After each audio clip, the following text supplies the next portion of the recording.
શાંતિ એ દરરોજના જીવનમાં નાના નાના સત્કર્મ કરવાથી મળે.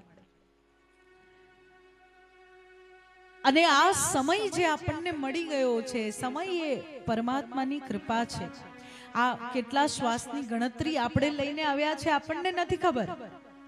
ગમે ત્યારે ગમે તે શ્વાસ છેલ્લો હોઈ શકે, પરંતુ જીવનનો આ અમૂલ્ય સમય જો આપણે ગજેન્દ્રના જેમ ના વેડફીએ તો ગ્રાહનો ભય, કાળના ભય તો ભગવાનને ભજીએ છીએ, પરંતુ વગર ભય ભગવાનને ભજીએ તો સાચી ભક્તિ.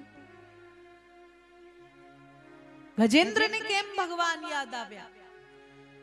એ ગજેન્દ્ર જે દેહાભિમાનમાં મદમસ્ત છે, બરાબર પરિવાર સાથે આનંદમાં રમી રહ્યો છે, અચાનકથી સરોવરમાંથી એક મગર નીકળે અને એ મગરે ગ્રાહ ગજેન્દ્રનો એક પગ પકડી લે. એ ગજેન્દ્ર જેને એમ છે કે મને હલાવવાની, મને કંઈ કરવાની, મારા સામે આવવાની કોઈની તાકાત નથી, એ ગજેન્દ્રનો પગ જ્યારે મગર પકડી લે, બધા જ આસપાસના પરિવાર વાળા, પત્ની, બાળકો, મિત્રો બધા સરોવરના બહાર વિશાળકાય ગજેન્દ્ર પૂરું જોર લગાડીને મગરને પાણીની બહાર, પરંતુ જેમ વનનો રાજા ગજેન્દ્ર છે એમ પાણીનો રાજા, જળનો રાજા ગ્રાહ છે, મગર છે, ને ત્યાં એનું જોર ચાલવાનું નથી, ત્યાં ગજેન્દ્રનું જોર નહીં ચાલે.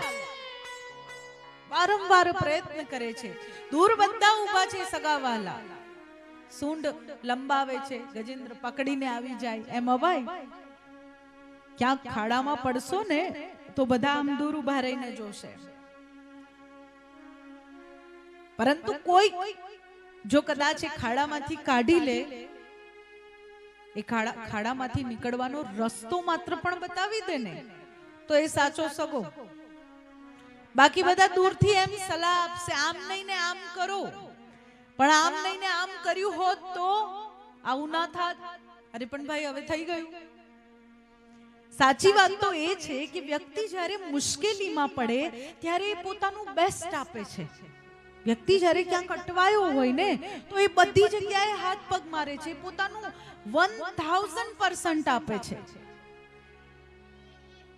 પણ સમય એવો હોય છે, સમયનું ચક્ર એવું છે કે ત્યારે 1000% આપેલું કામ નથી કરતું, અને એટલે પછી બધા દૂર ઊભા ઊભા સલાહ આપે.